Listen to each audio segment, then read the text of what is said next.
அனைவருக்கும் வணக்கம். இந்த வடமாகாண இடைக்கால நிகழ்வுகளை தலைவர் வைக்கின்ற அன்புக்குரிய முதியவர் புஷ்பராசா அவர்களுக்கும் அவர் இந்த நிகழ்விலே உரையாற்றி செல்லுகின்ற மட்டக்களப்பு மாவட்ட பாராளுமன்ற உறுப்பினர் அஞ்சலின் அவர்களுக்கும் அவர் பாராளுமன்ற உறுப்பினர் சிவஞானம் திருவன் அவர்களுக்கும் கரைச்சி பிரதேச சபையின் கவுசாளர் அவர்களுக்கும் கரைச்சி பிரதேச சபையின் உறுப்பினர்களுக்கும் மாற்று வல்லுள்ளோர் சங்கத்தின் தலைவர் சகோதரன் சிவமாறன் அவர்களுக்கும்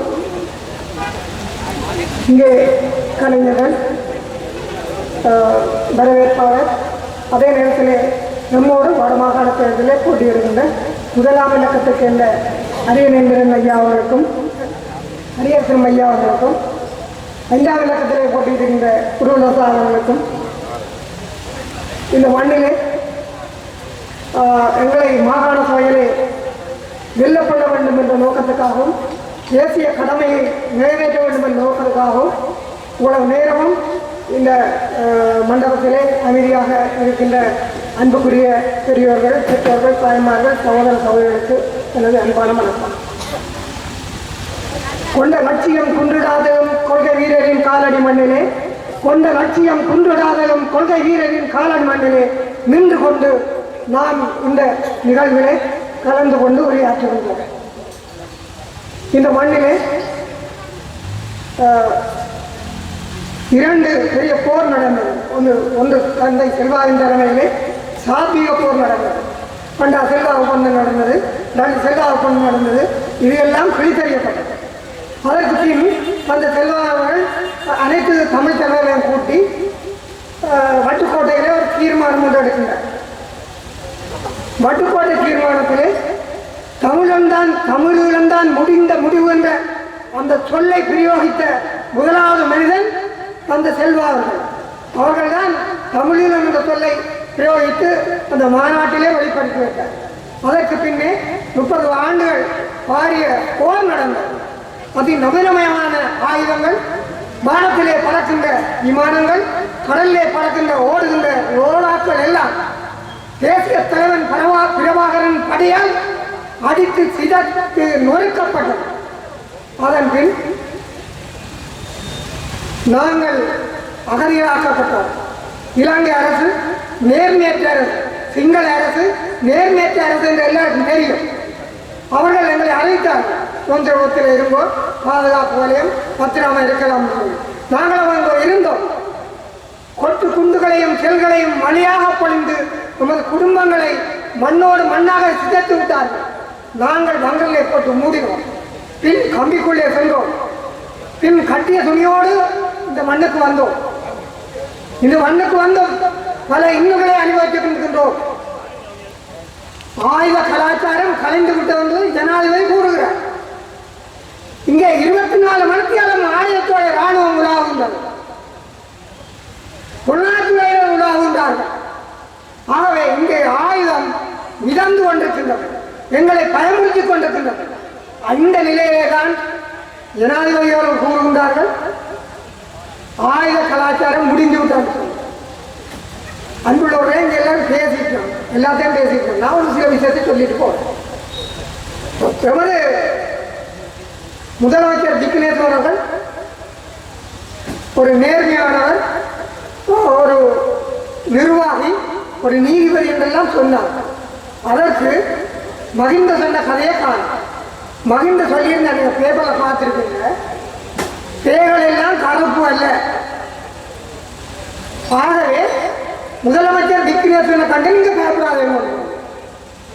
நான் சொல்றேன், என் தம்பியை கண்டு பயப்படாத என்ற இந்த ஆக்களுக்கு சொன்னால் நான் உள்ளுக்கு பயப்படுறேன் தான் கருத்து. அந்த பயந்துதான் விக்னேஸ்வரனை பார்த்து பயந்துதான் ஜனாதிபதி மஹிந்த ராஜபக்சவர்கள் இந்த கதையை சொல்லியிருக்கின்றார்கள்.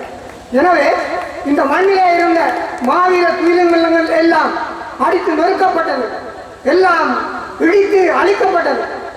வன்னிகுளாங்குளத்திலே 4ஆம் கட்டையில் ஒரு மாவீர துயிலும் இல்லை இருந்தது. அது கிரவல் போட்ட துயிலும் இல்லை.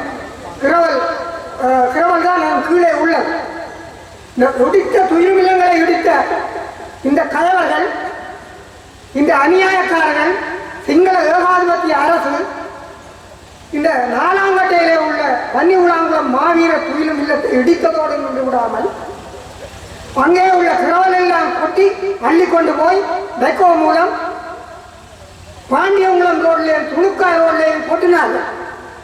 அங்கே மாவீரருடைய தலைமையர்கள் எல்லாம் காற்றோடு பறந்து பத்தகளை போய் செருகிக் கொண்டனர். ஒரு தந்தை தன்னுடைய மகனுடைய மாவீரருடைய அந்த இடத்தை விடமாட்டேன் என்று சொல்லி ஒரு பாயை போட்டு ஒரு 6 நாட்கள் படுத்திருந்தார். 7ஆவது நாள் அவரும் கடத்தி எறியப்பட்டு அவருடைய மகனுடைய அந்த மாவீர துயிலும் இல்லங்களும் அந்த அவருடைய மாவீரர்களும் அந்த ரோட்டிலே கொண்டு வந்து கொட்டப்பட்டது. ஆகவே நாங்கள் இந்த மாவீரர்களை கொண்டு போய் வைத்து மண் போடுகின்ற போது அதை வித்துடல் என்று சொன்னோம். இந்த வித்து விதியாகி காய்ந்து முளைத்து மரமாகி எங்களுக்கு நிழல் தரும் என்ற நிலையிலே தான் நாங்கள் இவர்களை வேதித்தோம். ஆனால் இவர்கள் எப்போ ஒரு நாள் எங்களுக்கு நிழல் தருவார்கள், நிச்சயமாக தருவார்கள் என்று நாங்கள் இதை நம்பி எங்கள் நெஞ்சிலே வைத்திருக்கின்றோம். மகிந்த மாவீர துயிலுமில்லத்தை இடித்து விடலாம், ஆனால் எங்கள் மனம் உள்ளவரை இந்த மாவீரர்கள் எங்கள் மனதிலே வாழ்ந்து கொண்டுதான் இருப்பார்கள் என்பதை கூறி வைக்க விரும்புகிறோம். நாங்கள் அந்த மாவீரரை வைத்துக்கொண்டு உங்களோட வாக்கு இல்லை, அதை மட்டும் மனதில் நினைத்துக் கொள்ளாதோம். அப்படியான தவறான வளர்ப்பில் நாங்கள் வளர்க்கப்படவில்லை. தேசிய தலைவருடைய நெறிகாட்டிலே வளர்ந்த நாங்கள். இது சிலருக்கு முடியாமல் இருக்கலாம், நாளைக்கு என்ன வந்து பிடிச்சு கொண்டு போகலாம். அதை பற்றி கிடைக்கவில்லை என்றால் நாங்கள் செத்து பிழைத்தவர்கள், இந்த செல்லுக்குள்ளாலே போய் வந்தவர்கள். நாங்கள் இறந்து விட்டோம் என்றுதான் சொன்னார். மகிந்த 25,000 பாசெல்லாம் இருந்தது. 3 லட்சம் மக்களுக்கு அவர்கள் எதிர்பார்த்தெல்லாம் 25,000 தான் மிஞ்சி வர முடியும். அவர்கள் செல்லத்தான் அடித்து பிழைத்தார்கள். ஆகவே நாங்கள் வந்துவிட்டோம். எங்கள் மனங்கள் உறுதியாக இருக்கின்றன, இறுகி இருக்கின்றன. ஆகவே எங்களை யாரும் பயன்படுத்த முடியாது. இப்பொழுது தேர்தல் காலம். நீங்கள் தேர்தல் காலத்தில் பார்த்தா தெரியும், ஒரு அம்மா வாரா ஆடி அசைஞ்சு கீதம் பாடிக்கொண்டு அவர் கீதாஞ்சலி அம்மாவா தெரியல. நாங்கள் அம்மாவை யாரு அம்மாவை சொல்றோம். நாங்கள் அம்மான்னு சொன்னா எங்களுக்கு பால் வந்திருக்கோம், கடைசியில் சூப்பில் என்னென்ன பால் வந்திருக்கோம், அல்லது சோறு வீட்டி இருக்கோம், அல்ல நிலாவை காட்டி எங்களுக்கு விளையாட்டு காட்டி இருக்கோம். அதனால நாங்கள் அம்மான்னு சொல்றோம். யாரும் மாட்டை கண்டி கொண்டு கீதம் பாடிக்கொண்டு வரவங்கள நாங்கள் அம்மாவை ஏற்றுக்கொள்ள இந்த மண்ணில் யாரும் தயாராக இல்லை. அதே மாதிரி இன்னொரு வார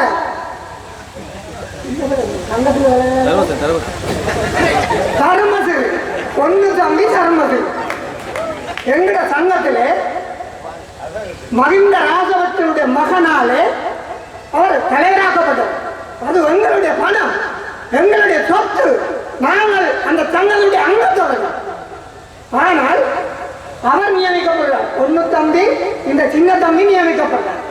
அவர் தலைவராக இருந்த காலத்திலே 38 லட்சம் ரூபாவை டீசலாக கடனாக எங்கள் எம்பிசியிலே அடித்திருக்கிறார். இது பேப்பர்ல வந்த விஷயம். நான் போய் சொல்ல இல்லை, போய் சொல்ல நாளை பொழில் கொடுத்து நாளான கோல்ல கொண்டு அடிச்சு போடுவாங்களே. நான் பேப்பர்ல கட்டிங்க வெட்டி வச்சிருக்கேன். 3 நாள் இந்த விஷயம் வந்தது தெரியலோ. ஆகவே இவர்கள் எங்களை தலையில இருந்து கூத்து போடுறது ஆரம்பம். 3வது ஒரு விஷய கிருஷ்ணனும் விஷய கிருஷ்ணன் அவர் இந்த இணைப்பு குழுவில இருக்கிற அவர்தான் நினைப்பார். அவர் எங்களுக்கு மக்களை கொடுத்த கடனுக்கு மடிப்பிச்சு எடுத்து காசு கட்டணும் சொன்னார். மடிப்பிச்சு எடுத்து காசு கட்டணும். வெள்ள துணியை விரித்து போட்டு முழங்கால் இருந்து காசு பிச்சு எடுங்கன்னு சொன்ன ஆள், எங்களை பிச்சைக்காரனாக்கி கூட பார்த்த ஆள் இப்ப வார தான் ஒரு வேட்பாளரா பாருங்க. எங்க இருக்கிறோம் எங்களை முழங்காலிட்டு இந்த மடிப்பிச்சுன்றா நீங்க பார்த்துருப்பீங்க. கோயிலுக்கு தேவைன்னா நாங்கள் முந்தானி எடுத்துக்கொண்டு போய் ஒரு வீடு வீடா போய் அரிசி பருப்பு மிளகாய் நெல் எல்லாம் போய் சாமியை கொண்டுறது. அப்படி ஒரு பிச்சைக்காரனா எங்க அது சாமிக்கு நாங்கள் நேர்ந்து ஓட்டு கட்டுவோம். ஆனா காசு கட்ட இல்லைன்றாங்க. அப்படி வீடு வீடா திரும்பி பிச்சை எடுத்துக்கொண்டு கட்டணும். இவர் தான் தான் திசை திட்டம். ஆகவே தயவு செய்து இவர்களை பேருங்க வடிவா, இவர்கள் எப்படியான ஆக்களை சிந்தியுங்கள். இவர்கள் இந்த மண்ணுக்கு எதையும் செய்ய வரவில்லை. இந்த மண்ணிலே இருக்கிற மக்களை சுரண்டி வாழ்வதற்காக வந்தவர்கள். ஆகவே அன்புக்குரியவர்களே, வருகின்ற 21ஆம் தேதி இங்கு பேச நம்முடைய பாராளுமன்ற உறுப்பினர் பிரதேச தலைவர் அப்படி தலைவர் இருக்கிறோம். அதனுடைய வருகின்ற 21ஆம் தேதி 1ஆம் இலக்கம், 5ஆம் இலக்கம், 7ஆம் இலக்கத்திலே போட்டியிருந்தோம். அவர்களாம் கல்வி படிப்பாளர்கள், நான் ஒரு சாதாரண கிராம தொழிலாளர். எனவே எங்கள் மூவருக்கும் உங்கள் விலைமதிக்க முடியாத ஒன்னான வாக்குகளை இட்டு இந்த மாகாண சபையிலே நாங்கள் போறதுக்கான காரணத்தை மட்டும் நான் சொல்லிட்டு போறேன். நாங்கள் போறது இந்த மண்ணிலே அனைத்தையும் இழந்த மக்களுக்காகவும், இந்த மண்ணிலே தங்கள் பிள்ளைகளை விதியாகி போட்டு வாழ முடியாது இருக்கின்ற பெற்றோர்களுக்காகவும், இந்த மண்ணுக்காக போராடி தங்கள் இரத்தத்தையும் சதையையும் இந்த மண்ணிலே கொட்டிவிட்டு நடைப்புணமாக வாழ்ந்திருக்கின்ற பழைய போராளிகளுக்காக, இவர்களுக்காக, இந்த மக்களுக்காக ஒரு முடிவு கிடைக்க வேண்டும். இவர்கள் இந்த மண்ணிலே மனிதர்களால் வாழ வேண்டும், அவர்களை வாழ வைக்க வேண்டும் என்ற நோக்கத்தினால் நாங்கள் இந்த மாகாண சபையிலே செல்கிறோம். அப்படி இந்த மாகாண சபையிலே ஒன்று உருப்படியாக இல்லை என்றால் உடனே கல்லை கண்டுபிடிக்கின்றாமல் விட்டு வந்து உங்களுடைய மன்னிப்பு கேட்டு விடைபெற்று வீட்டுக்கு செல்வோம் என்று கூறி விடைபெறுகின்றேன்.